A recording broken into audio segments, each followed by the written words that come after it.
Hello, everybody. A little technical difficulties. It happens. Well, welcome to the Kelly Green Hour as we are here to dive into the initial 53-man roster for the Philadelphia Eagles. I'm your host, LG Harrell. And always, I am joined by my co-host, Connor Donald. Connor, what's up, man? How was your vacation? It's still going. I'm still on vacation, but yeah, it started out good. It's been nice weather and stuff, hanging out, celebrating my boy's second birthday. So it's been pretty good. Sorry for the probable language to start the show. The intro video would not play for whatever reason, and then I thought I didn't hit broadcast, and then I'll realize that I had hit broadcast and kicked it off. But It that's happens. all good. We are here to talk about the 53-man roster announcement, and it was Well, I'm before just we gonna get to say it. that, Leave it to Howie to take us on a roller coaster ride of an off season. They gave that's us true. like So, 8 weeks of nothing to talk about, but when it came draft time and roster cut down day, holy heart yeah, racing. the preseason was awful. Like the games were terrible, especially Saturday night's game when the Eagles played a bunch of people we didn't think would be on the roster as of 4 o'clock today. And while the Dolphins went out there with Tua, Tyreek Hill, like all their starters, and throwing 51-yard bombs on the first play. But before we get started, as always, follow us on Twitter at Kelly Green Hour. Follow Connor on Twitter at Connor10. Follow me on Twitter at LGHerald54. Follow the Painted Lines on Twitter and YouTube at the Painted Lines. Follow Edge of Philly Sports on Twitter and YouTube and Facebook at Edge of Philly Sports. See, I did it differently Got this it. time instead of last time. But the Nailed it. big news of the day, about 6 hours ago, the Philadelphia Eagles and Howie Roseman fleeced the New Orleans Saints, trading 2 late round picks for defensive back Chauncey Gardner-Johnson and a 7th round pick in a couple of years. What did you think of that move? I was shocked. I did not expect it. We thought that the Eagles would make a move. Before the trade was announced, Anthony Harris got waived, and I was like, okay, something's got to be going on at safety. But I never expected it to be Chauncey Gardner-Johnson. What were your thoughts when that trade was announced and how it impacts the Philadelphia Eagles secondary? I was shocked, to be honest, when it came through. I mean, the return, okay, could they have gotten better? Potentially, but it sounded like if you read articles by New Orleans media, things were really bad. Like they were not good with him. They were about $4 million apart on They were, contract. yeah, they were a lot of money apart. He wasn't being coached anymore. He refused to allow the coaches to coach him. Things were just really bad. It was really volatile. They needed to get him out. The fact that somehow Howie seems to be the guy picking up the phone just as they're ready to make a move every time, like any team. He's always that guy who's making that opportunistic phone call to get in the acquisition for a bargain. But I loved him coming out of the draft a couple years ago. I wanted Philly to take him then because we still had a need at safety back then as well. I think we had Malcolm Jenkins. But we were running out of time with Malcolm Jenkins. We didn't really have a second safety per se. I think Rodney McLeod was there, but he was coming off the ACL. So I think I loved him then, and I understand there's a ton of talk about well, where does he fit in? How does he fit in? One of the things that we said about this defense was that he didn't have the personnel to run it the way he wanted to. And if you follow the Honest NFL Scout or whatever he is on Twitter, he says it best. He was a former Eagle scout who cannot be identified yet. And he said it, he made a few tweets that said it best to how he was going to fit into this scheme and how it allows more for you're going to have more nickel looks. You can have more one high safety approaches. And when the defense calls for man-to-man, Chauncey Gardner-Johnson can stick man-to-man as it goes down the field and stuff. There's so much more versatility that he offers. And I think that people are thinking too much about the name. Like we already know, there's so many different rooms to this defense now. There's like the edge room. There's the edge linebacker room. There's the linebacker room. There's the safety room. There's probably the nickel room, the dime room. There's so many different rooms that all these people have to go in and meet for. And so I'm not really worried about that. I think that concern that people are saying he's not an established safety in the NFL. So there's how's he going to fit? How's he going to fit? And then I think it was his agent said, or there was something that came out saying that he was going to make the full transition to safety. Well, when Malcolm Jenkins came into the NFL, he was a corner, and he made that move to safety. So it's possible, and I'm not going to say Gardner-Johnson's going to be Malcolm Jenkins, but he allows for the versatility in this defense. With the three cornerbacks that the Eagles have in Slay, Bradbury, and Maddox.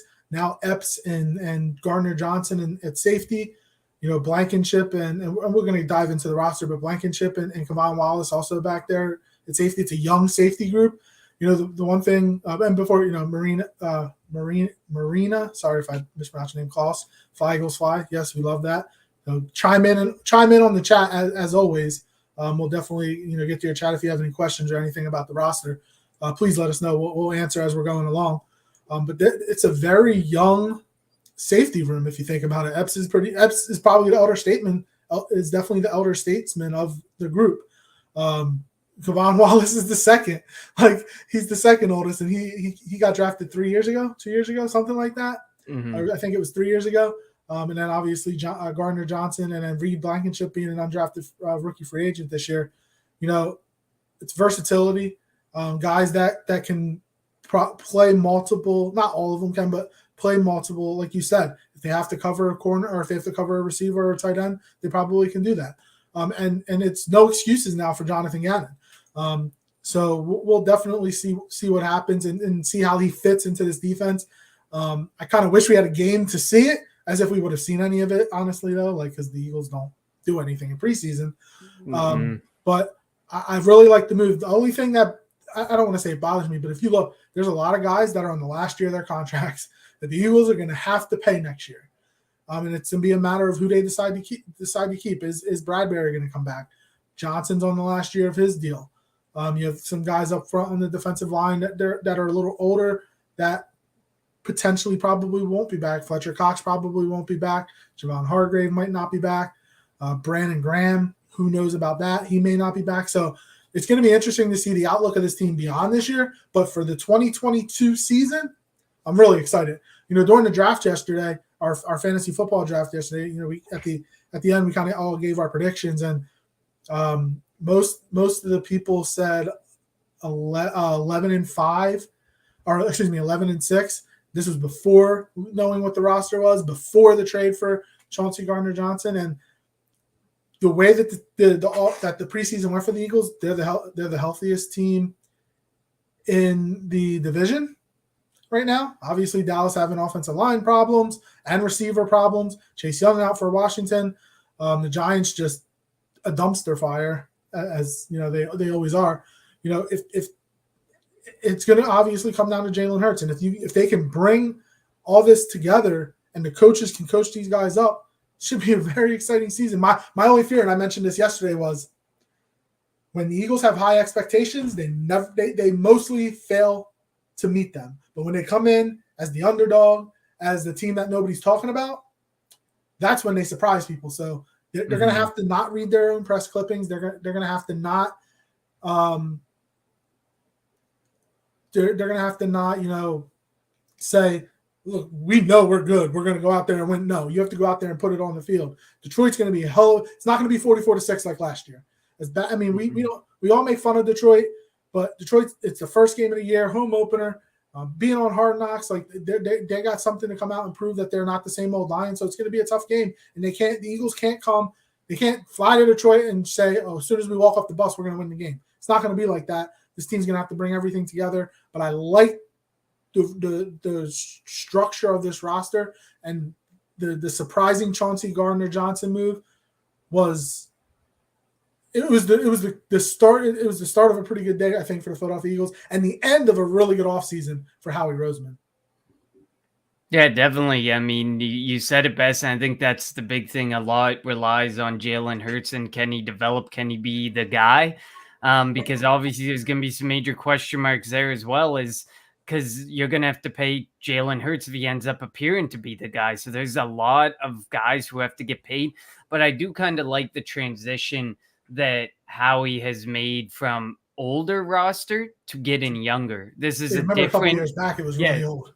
yeah, exactly. This is like a very different focus than what we've generally seen from Howie Roseman in the structure of a team. And like you said, like Fletcher Cox, unless it's a really team friendly deal, which I'm sure some other team will pay him better, he's not coming back. Javon Hargrave would have to show out and have a really big season.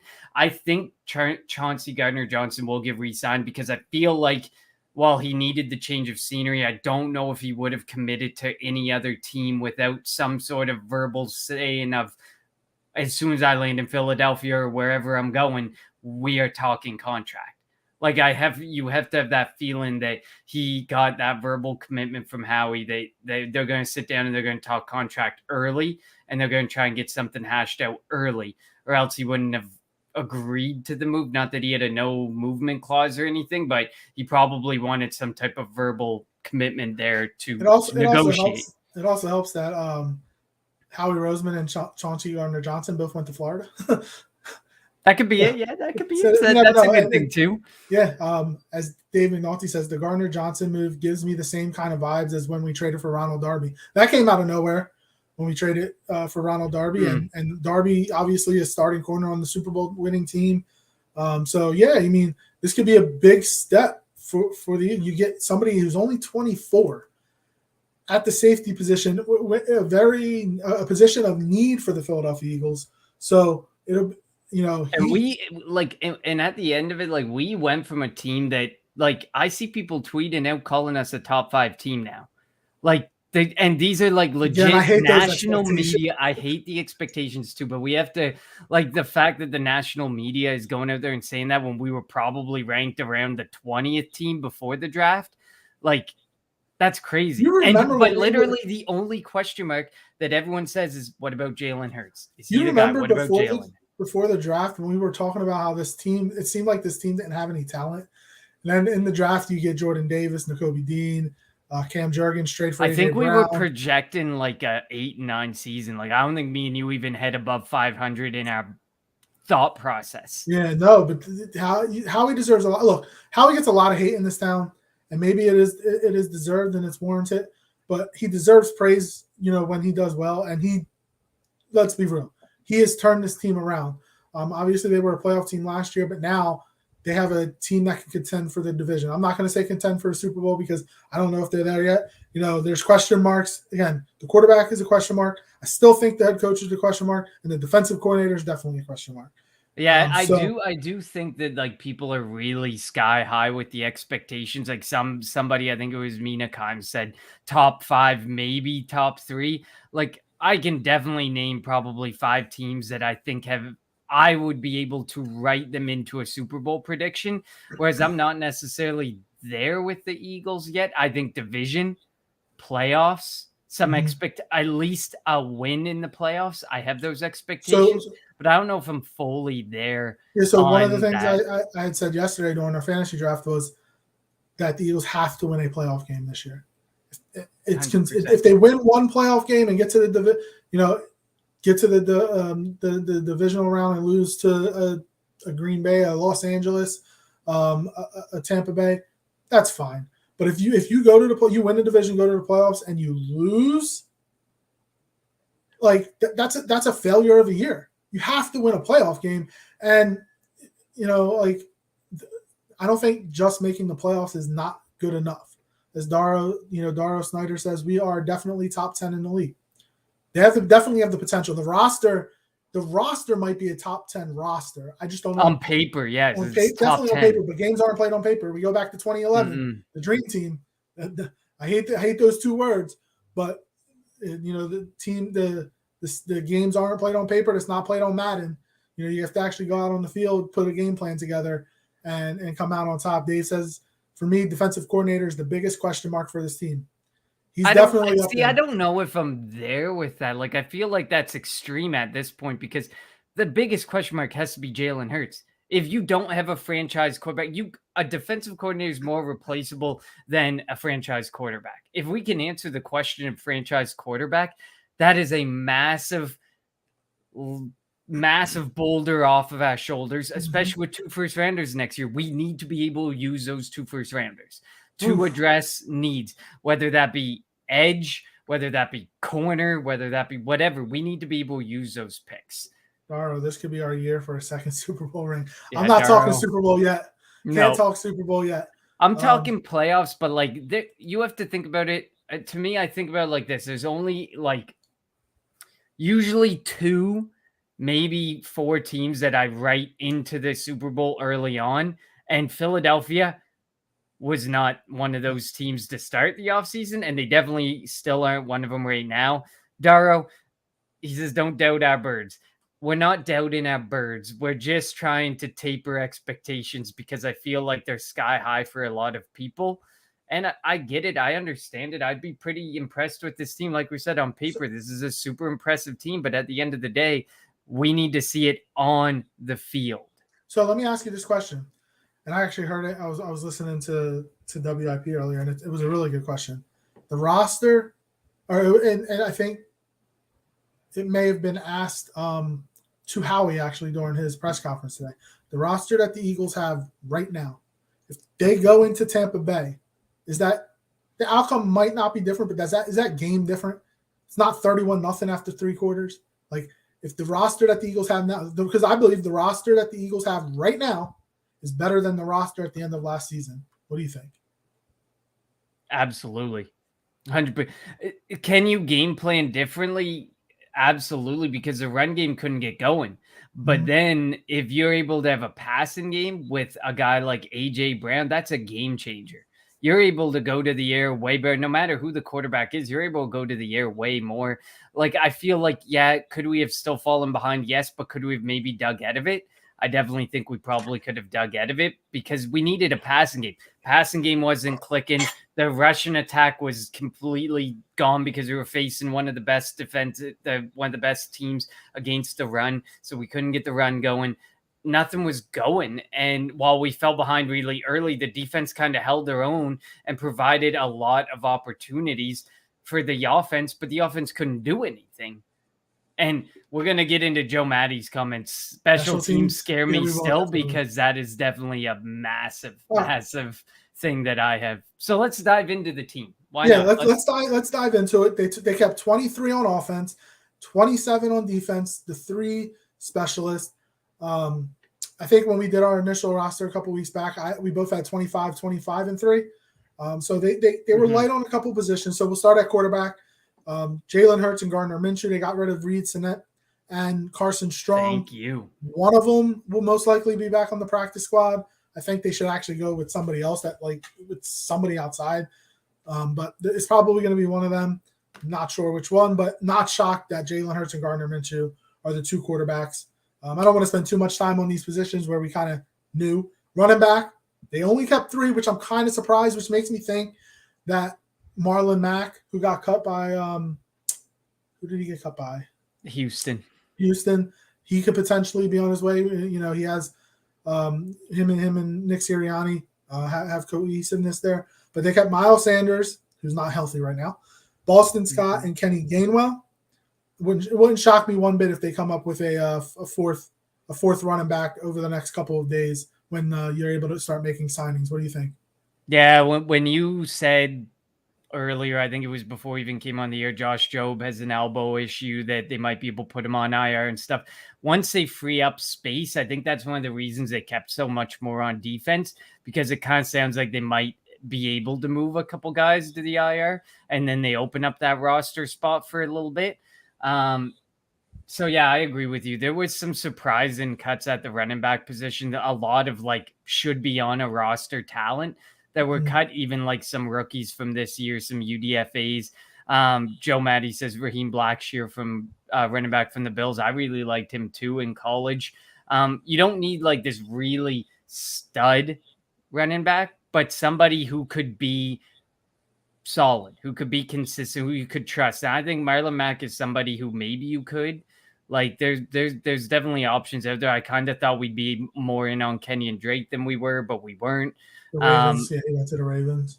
Yeah, so I agree with you though. I think by week 1 we probably have a 4th running back on roster. And it wouldn't shock me scary.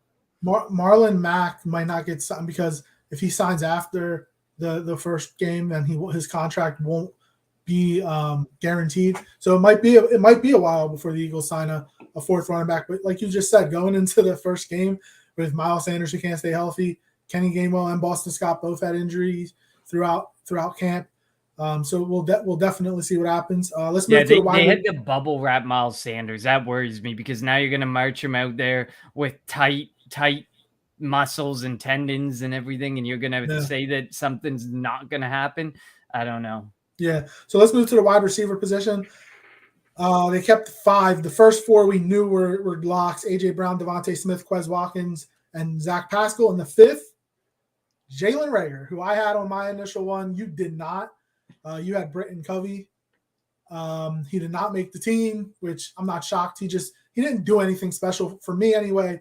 He didn't show explosiveness. He couldn't get, when playing receiver, he didn't show any breakaway speed, didn't show, getting away from corners, and he didn't really have the opportunity returning kicks because a lot of the kicks went through the end zone and punts.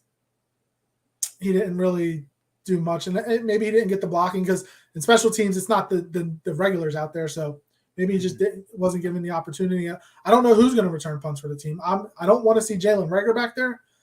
Maybe they sign somebody that got cut surprisingly and for as another receiver or something that can return kicks, but only keeping 5, I'm kind of not shocked. Again, this could be another spot where they're going to wait to see, let the dust settle on some of these guys that got cut, and maybe somebody that has a return history will get signed and be able to take over the return game. Yeah, I mean, this was one of the positions that I wasn't shocked, but I was a bit because I felt that this was one of those positions that you could have helped yourself on special teams. Like I know Devin Allen, I know that a few guys in the painted lines were really high on him as a gunner. And that was something that was worrisome because they cut their best gunner in Andre Chichare and then one of their likely best up-and-coming gunners in Devin Allen.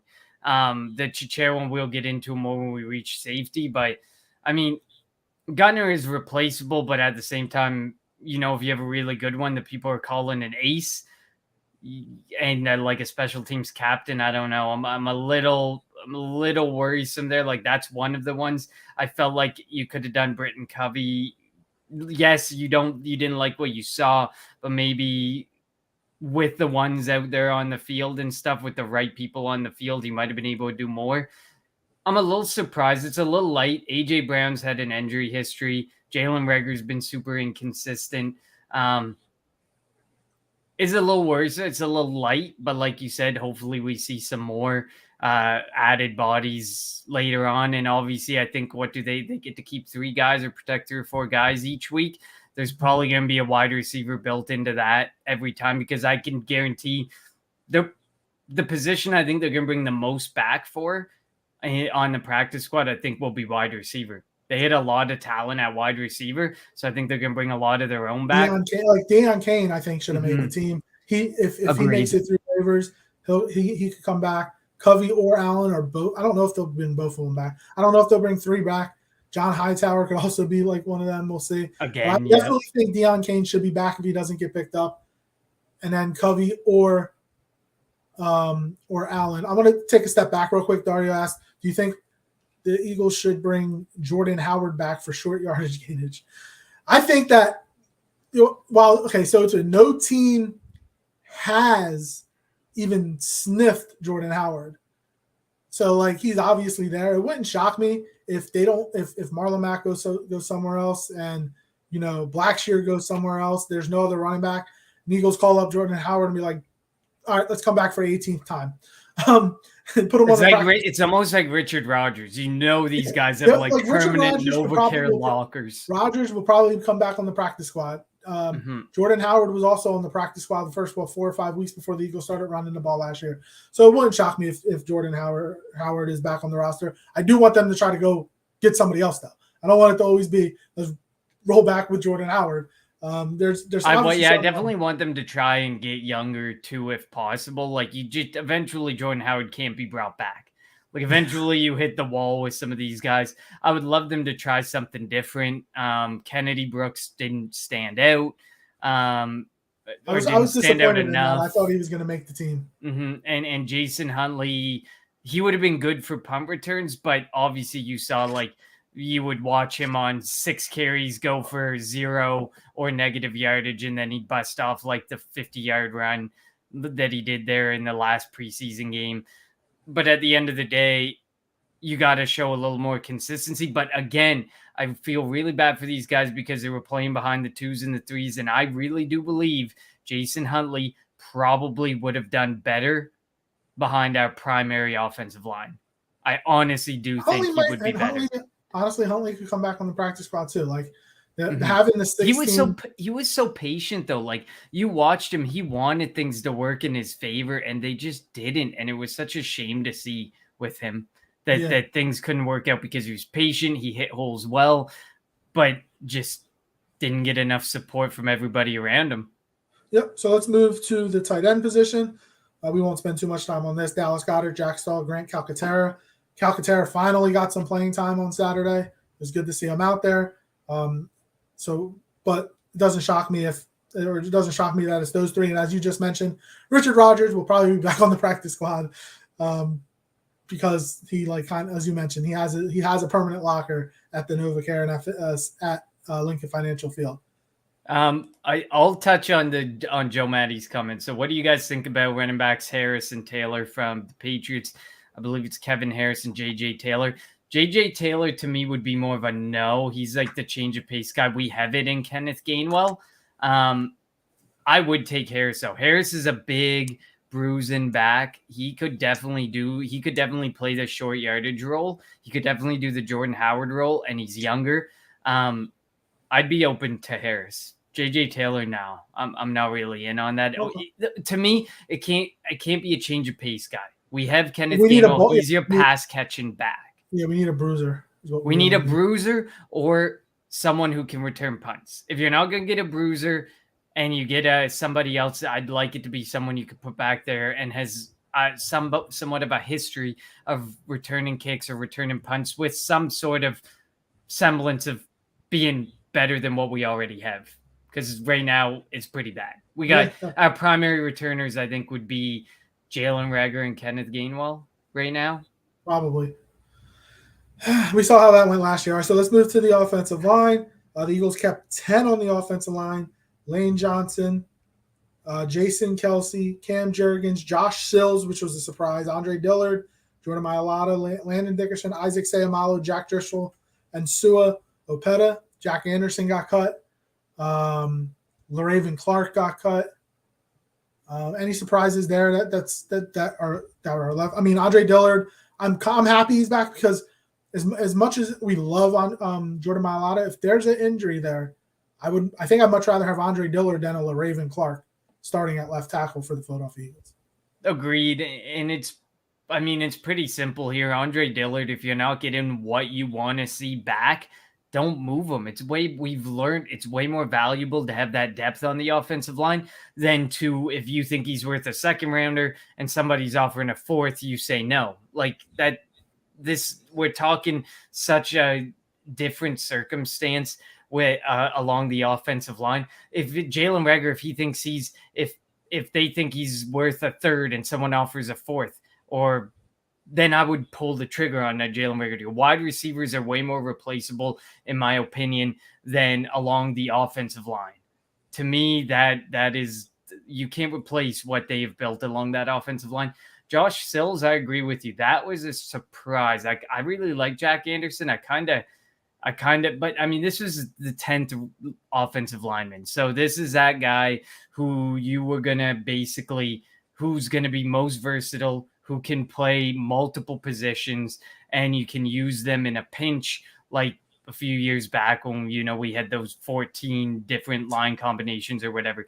Like, you want a guy who can play multiple positions and who showed you enough that you can develop him into something. Clearly, Josh Sills clearly must have showed that. And I think he was picked up as a UDFA this past offseason as well. So they must have seen a lot that they liked in him to have him back. The Eagles I really like Jack Anderson. I probably would have liked to have seen him stay, but the Eagles scouts deserve a lot of credit. I mean, they had 5 draft picks, made the most of them, and then 3 of the undrafted players that they picked up are on the roster right now, the initial roster. Josh Sills, Josh Jobe, and Reed Blankenship, who we'll talk about in a little bit. But yeah, so they all deserve credit. And so this offense, the offense is not a completed product, obviously. What's on paper now is going to look different in a week and a half, September 11th in Detroit. But I mean, again, it's going to come down to Jalen, and I think this offense has the potential to put up points. Let's move over to the defensive side of the football. We'll start on the defensive line. Brandon Graham, Josh Sweat, Fletcher Cox, and Javon Hargrave are your probable starters. And then Jordan Davis, Milton Williams, Marlon Tupelotu, Derek Barnett, and Teron Jackson. Before we came on, you said you can't believe Marlon Tupelotu made the team. Why are your thoughts on that? Or why did you think that? I just didn't think that he stood out that much to me. I don't think he's really proven anything. I think this is just how he loves his trenches. If he can rotate an extra body on the trenches, he's going to do the trenches before he does running back, safety, wide receiver. You see it. If he knows where he wants the additional body to be, I think Tuipulotu would have cleared waivers and would have been able to come back on the practice squad and be protected week in, week out if that's how Howie wanted to do it. But to me, I felt like this was like that front four was a sure thing with the bodies that were going to back them up. I felt like that was like a sure thing because obviously they have Teron Jackson in there on the edge, but we know that Hassan Reddick is going to be the body up there. I don't know. I just wasn't like. I mean, Marina Sands says Marlon outplayed Davis. Davis got double and triple teamed every time. Davis was getting eaten alive out there on the field. Nobody was thinking, we better double team Marlon Tuipulotu. No, nobody was calling for that. That was a guy who just ate a gap. He literally just ate a gap every single game, and he was able to periodically make plays because of that. He was probably the biggest beneficiary of Jordan Davis being double and triple teamed because they probably shared the field at times, and 2 bodies or 3 bodies flowed towards Davis. And it's going to be interesting because it felt like during preseason when Jordan Davis was out there, they were in a 3-man front.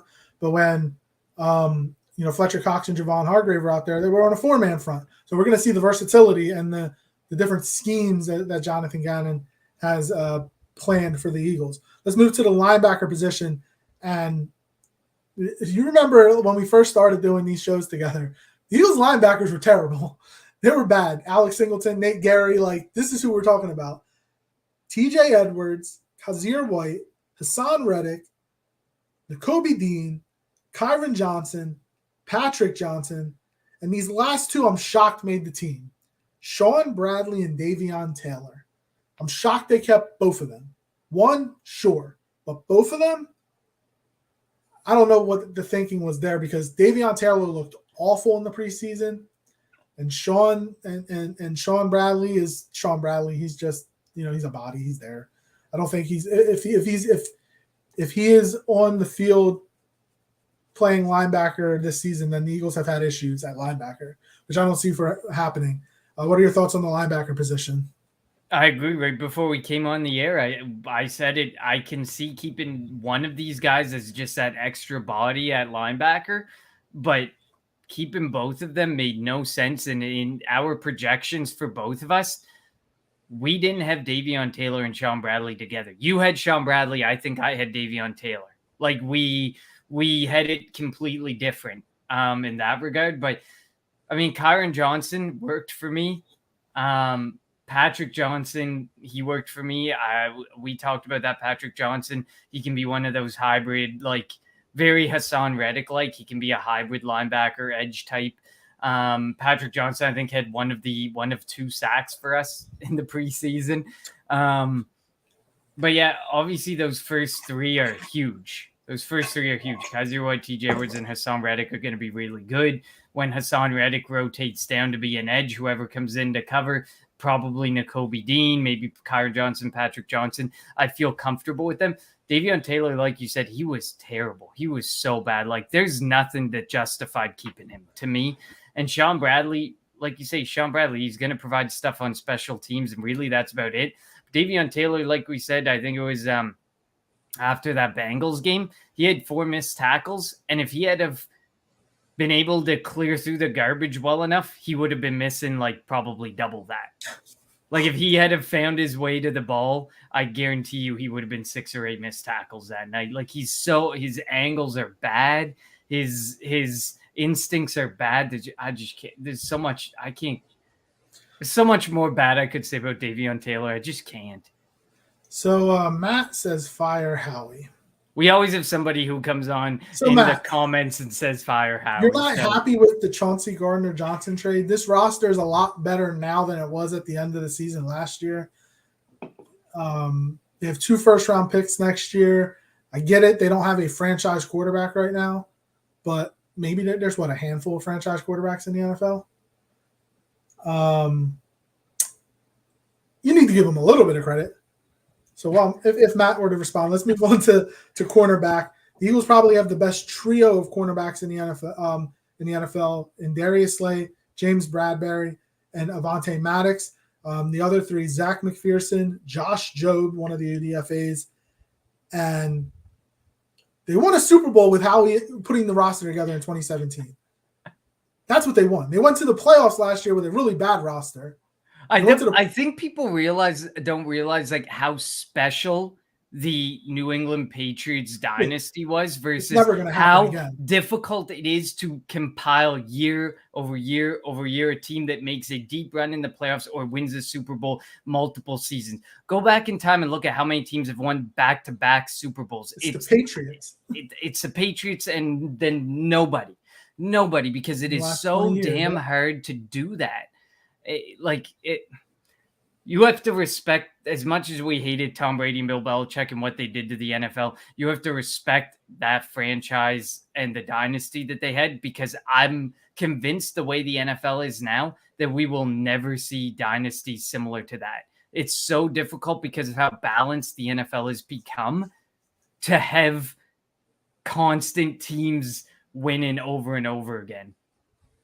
All right, so let's finish off the corners. It was Slay, Bradbury, Maddox, McPherson, Jobe, and Josiah Scott. And I think he's another one that might be hurt, which, again, go on IR, open up a roster spot, probably bring back a receiver or a running back or something. But the top 3 are, Darius Slay, James Bradbury, Avonte Maddox are very good. And as long as there's no injuries there, we're going to be fine. We both talked about Josh Jobe and Mario Goodrich. You were a Jobe guy. I mean, I was a Jobe guy too, but I liked Goodrich more than Jobe. I think Goodrich, if he clears waivers, is going to be back on the practice squad. And Jobe, maybe potentially something you've talked about a lot, is maybe his future is at the safety position. So we'll see. But I like that group of corners. Again, Josiah Scott, I'm really surprised. I didn't think he would make the team. But, I mean, it is what it is. He'll be a special teams guy. Again, they could have kept Andre Chachere. I know he's a safety, but whatever. You could have kept him. Well, I think Josiah Scott, it depends on what depth chart you look at, but there's some that have him corner, some that have him safety. So, I mean, what they actually decide to do with him, I don't know. But Josiah Scott's a guy who's going to see the field like 20% or less in the entire season. Same with Jobe. Same with Reed Blankenship. And again, if they're playing, some of these guys are never. Yeah, exactly. Yeah. Some of those guys are just rotational guys to give somebody a breather or whatever. But you shouldn't see like Gardner-Johnson and Marcus Epps should be out there 90% of snaps or more. 95% of snaps, unless it's a blowout. Marcus Epps, that was one of the big things. People are like, can he take on that workload? So he's going to answer a major question, because now they made safety basically in a way that you have to be able to play 90-95% of snaps, because there's not much behind you to save you if you're not producing at the rate you want. But I kind of got off the cornerbacks. Zach McPherson's the only one with me. And like Darrow said about Davion Taylor, they invested a 4th-round pick in Davion Taylor. They're not going to let him go that easy. It's the same thing with Zach McPherson. He was a 3rd-round pick, 4th-round pick. Like he was right in that ballpark. So they're not going to let him go that easily. But hasn't been a whole lot to impress me. But there has been some reports that said he had an amazing camp. But then we didn't see a whole lot of anything during preseason games. He didn't get to play a whole lot in some of the preseason games. So to me, there's a lot of question marks with Zach McPherson, but there's clearly something there that maybe we did not get to see, but that the media did get to see with Zach McPherson. I love Tay Gowan. I wish he had made the team, but I get it. He was good on special teams too.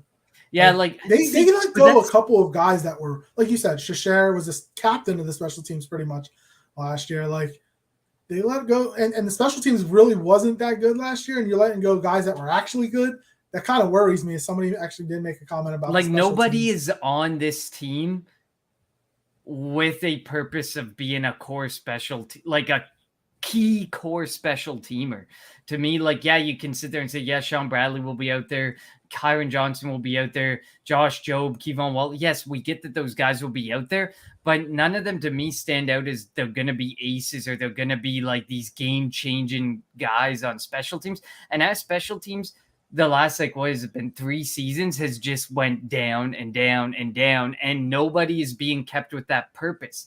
You have a guy you've Reed Blankenship there, you've Kevon Wallace. Kevon Wallace's position on special teams is more replaceable than a gunner. Having an effective gunner is far more important than what Kevon Wallace's role is in special teams. So that's why, to me, Andre Chichère made sense. And we talked about it in the past. I had Andre Chichère and Kevon Wallace on this roster. Reed Blankenship really, really stepped up big time. But Kevon Wallace, to me, needed to do more, and I don't think that he did enough to warrant being on the roster over Andre Chichère. And again, we'll move to the safety position now. Marcus Epps, Kevon Wallace, Reed Blankenship, and Chauncey Gardner-Johnson. Epps and Gardner-Johnson are going to be the starters. Again, when Wallace got drafted a couple years back, we were both high on it. We loved it. But you're right. Under Jim Schwartz, he just wasn't able to get on the field. It's Schwartz didn't really like him. Then he had injury issues. Wasn't able to get on the field last year. Came into camp in great and pretty good shape this year, but just still was a disappointment. First play of the game against the Dolphins, 51 yards. He got turned around.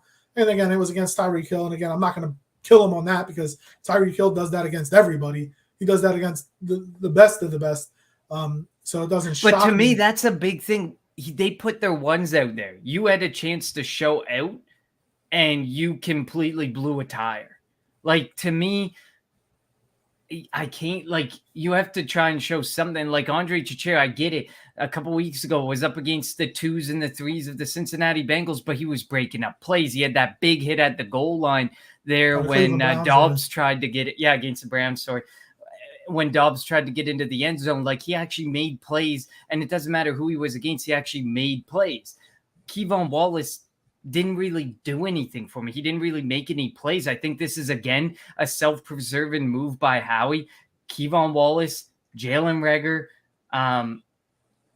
Davion Taylor, some of these guys, they had such high draft capital for who they were that they're just self-preserving moves by Howie. Look what I did, but I'm still going to sneak in some of these guys who don't have a right being on this team. And this is going to be typical Howie things, but he's done so much to make you ignore it. But I can't ignore some of these guys being there over some of the guys that could have been there. Yeah, and again, once the dust settles over the next 24 hours, when all these guys clear waivers, if the Eagles put any claims in for any of the guys, it wouldn't shock me if Davion Taylor, Sean Bradley are gone. I don't think that they would release a safety unless they bring in, say, a Tony Jefferson. Or you bring in a safety that got released and you get rid of a Kevon Wallace and keep Reed Blankenship, because Reed, he was probably the second best safety this offseason or this training camp behind Marcus Epps. Tart got released yesterday. He was not good. When I had mentioned it when he got playing against Cleveland, he was out there in the fourth quarter and you kind of knew something was up. Like he was definitely on the And I thought it was because he was roster like an bubble. emergency safety, but it's clear they wanted to see more from him and they didn't see more. And I guess I was reading an article by a 49ers writer because 49ers have safety injuries. So they're apparently doing the research on Jimmy Jaquiski Ward's Tartt. hurt, right? Yeah. And so this writer said that he talked to a Philadelphia Eagles writer, and the Philadelphia Eagles writer basically said that it never felt like they were bought into Jaquiski Tartt. It never felt like the coaching staff really liked him or wanted him there. And so they just kind of brought him in to be a camp body, and that's exactly what he was. Yeah, and again, but to me, another one here to me, I feel like you could have kept Harris. I still feel like Harris. They bumbled this by signing Harris over Rodney McLeod. Should have brought Rodney McLeod back in the first place. That's who should have been here. 100%. Like it should have been, and you still could have went got Gardner-Johnson, and we still would have been happy. Like to me, Reed Blankenship and Kevon Wallace do not give me any type of confidence if Gardner-Johnson or Epps goes down. I don't trust these guys to run with the ones and be consistent and do a really good job of it.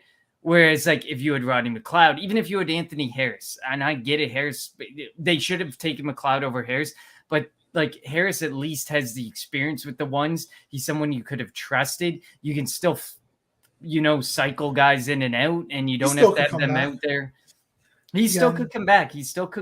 But to me, the fact that they didn't keep them, like, it's not like there was that much money tied up in them. Yeah. They had 1.5 million guaranteed, so they saved $1 million by letting the guy go. I think that was it. And then we'll finish it off with the special teams guys: Elliott, Lovato, and Aaron Siposs. Surprised they didn't bring a punter in at all during camp to compete with them. I agree. And then there were a couple of punters that were released over the last couple of days, like Sam Martin from Denver. Some guys that actually are legit, and just doesn't. It surprised me that the Eagles didn't, unless they like that trio of Lovato to Siposs to Elliott, like Siposs holding for Elliott. But when it comes to the punt game, we know Siposs struggled down the stretch last year, so hopefully he figured that out. What would your grade be for this Eagles roster right now? I would give it an A-. If we're talking a grade scale, I would probably give it an A-. I'm not there to give it an A or an A+ yet, because I love the starters, but there's a few of these positions where I have major question marks in regards to what's behind them. And special teams. Special teams knocks it down an entire letter grade to me, because, well, it should almost knock it down an entire. I mean, instead of A and A-, that alone knocks it down. The special teams are really concerning to me. I'm on our lads looking at the depth chart. They have punt returners: Jalen Reagor, Kenneth Gainwell, and Quez Watkins. And I don't think Quez Watkins is going to be a return, because you don't want to risk injuring Quez Watkins. He's somebody you want to make sure you have on the field. He's going to be out there. Him, Smith, Pascal, they're good. Well, Smith and Brown are going to be out there 90-95% snaps, but Quez Watkins and Zach Pascal are the ones who are going to rotate in and out, probably in the 3 wide receiver sets. And if you have the 4 wide receiver sets, he's going to be out there. So he's still going to be out there probably, almost 50% of snaps. So to me, you're not going to put Quez Watkins in the fire and line of fire for punt return, but that's worrisome. It is, and again, I still think that they're going to bring somebody in. And before I get my grade, Daro, don't ever apologize. We like all the comments.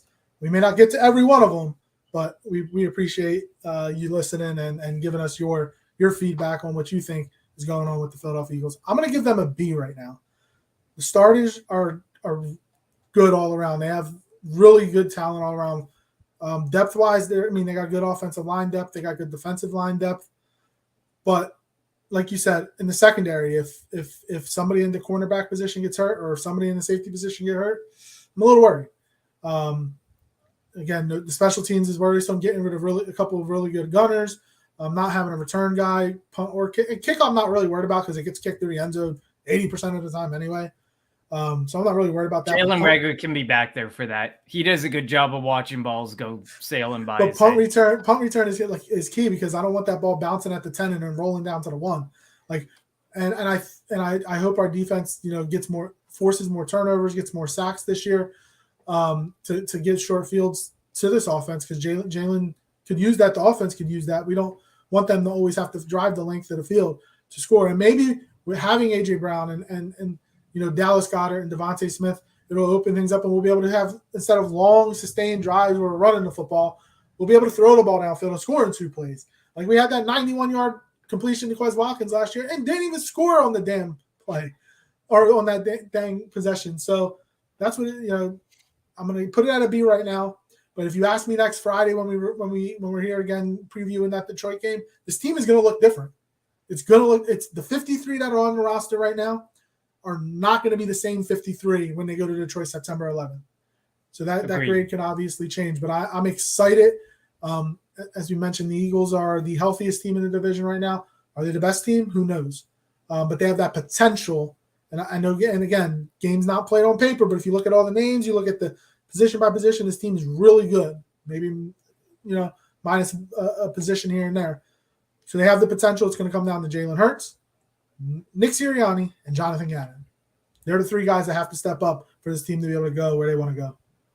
Agreed. I definitely agree on that point. There was one final thing I wanted to touch on, and that was Jalen Reagor and the trade market. Do you still believe, because Jeff Mosier started the day off essentially by saying the trade market for Jalen Reagor was heating up, and then there was another report that emerged that the Minnesota Vikings were in, and a late round pick was in the discussions, and nothing ever came to fruition. I'm curious at this point, are these reports completely bogus?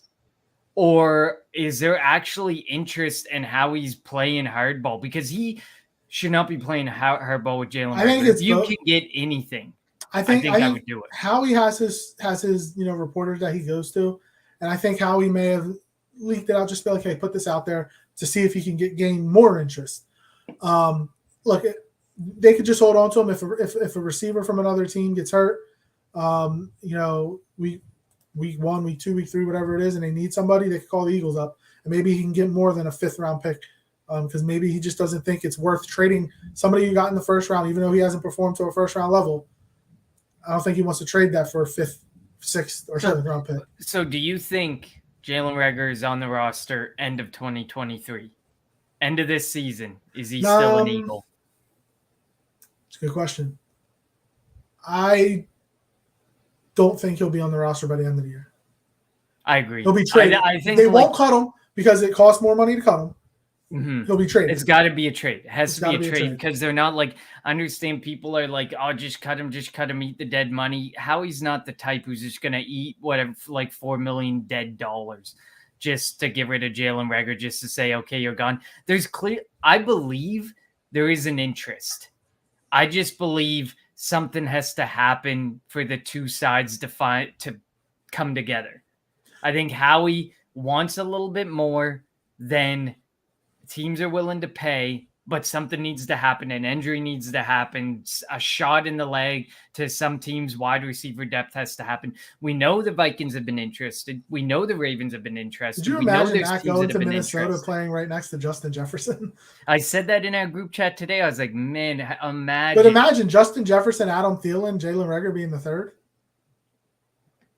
I mean, there's reason to believe like Jalen Reagor could be better this year, because if Jalen Reagor gets traded, he's going to go out and have like an 800-yard season. It's going to happen. 100%. Definitely going to happen that way. But I don't know. Like, the reports get me all excited, and I hope and I wish that a deal gets done. I do believe Jalen Reagor deserves a change of scenery, and Howie basically holding him prisoner so that he doesn't have to basically admit he completely bombed that 1st round pick, which we already all know he did. Like, enough self-preservation. Some of these guys you just have to give up on. Davion Taylor, Like when you look at the self-preservation there, he was an athlete, but he was super raw. You knew that it could take the entirety of his rookie contract for him to become anything. But Jalen Reagor, you invest a first-round pick, you need to know what you're getting. This isn't about an athlete. This isn't about a guy who runs really fast. You need to absolutely know what you're getting in a guy. And I think he missed, and the self-preserving act on Jalen Reagor needs to end before the end of this year, sometime by the trade deadline. Yeah, I agree. So, look, I like what the roster looks like now. I can't wait till September 11th. It's going to be so much fun. Finally, the regular season is here. Get rid of this, or get past these preseason games, which are, as much as I love football and I watched every preseason game that the Eagles had. I know it's only 3. I watched all the preseason games. It was still kind of bad to watch, especially that last one. Yeah, the watching like the 3s versus the 3s was, it makes you value when you have really good 2s and when you have really good depth, because watching the 3s play football, like Reed Sinnett, was excruciating to watch. He was so bad, and I was shocked that like they didn't give all that money that they gave to Carson Strong, and he was worse. And he played like 15, 20 total snaps, something like that. Like that was it. You paid him that much money, at least get a good look at him in the preseason. Apparently they got a good look at him in practice, and we're like, no, we're gonna pass. Howie should have just let that one go. He spent so much money on unrestricted free agents, and the ones that he spent the undrafted. So, and the ones that he spent the most money on, he didn't even keep. I think Mario Goodrich and Carson Strong had the 2 most, and then it was Josh Jobe and Kennedy Brooks. And I think he didn't even keep them. I really think that Mario Goodrich will be back. I think Deion Kane and either Covey or Allen will be back. There's 3 guys right there. So we will definitely talk practice squad on September 9th is going to be our next episode. That's the preview show. We will spend the first 5 minutes going over the practice squad, just because obviously it would complete this show, this 53-man roster. Plus you got to talk the 16-man practice squad and who we think will be like those guys who are going to be protected week in and week out. So we'll definitely hit on that to start the preview show for the Lions game. But I cannot believe that we are talking about a show that will happen in 10 days, 9 days, pretty much. And we are going to be previewing week 1. And just to give our viewers an idea. So Fridays, obviously schedule dependent, and whatever the Eagles schedule is, they're going to be our preview show. Tuesday is going to be our reaction show. So hopefully you guys will join us every Friday, starting Friday, September 9th. And then every Friday, every Tuesday and Friday after that, throughout the 2022 NFL season. And hopefully it leads to at least a playoff berth. And I'm just saying, Darrow, overall, you're ecstatic about our 53-man roster, not just happy. Based on the comments I've seen, don't sugarcoat this. Happy is an understatement. It is. Well, we appreciate all the comments. We appreciate everybody listening or watching the Kelly Green Hour 53-man, the Philadelphia Eagles 53-man reaction show. As always, follow Connor on Twitter at Connor10. Follow me on Twitter at LJHarrell54. Follow Kelly Green Hour on Twitter at Kelly Green Hour. Follow the Painted Lines at the Painted Lines, and follow Edge of Philly Sports at Edge of Philly Sports. That was wild. My fingers hurt after today. The amount of tweeting I was doing today to keep up with everything. Yeah, Connor does an awesome job on throughout the off season and game day of keeping the Kelly Green Hour Twitter active and given what's going on in the game if somebody's not able to watch for some reason. But everybody's eyes will be on the TV at 1 p.m. Eastern time on September 11th as the Philadelphia Eagles kick off the season against the Detroit Lions in the Motor City. So we'll be back on September 9th to get you ready for the 2022 season opener. For Connor, I'm LJ. Thank you for listening to and watching the Kelly Green Hour. You want Philly? Yeah, let's do it. Sanders patiently running. Sanders good cut. And another block.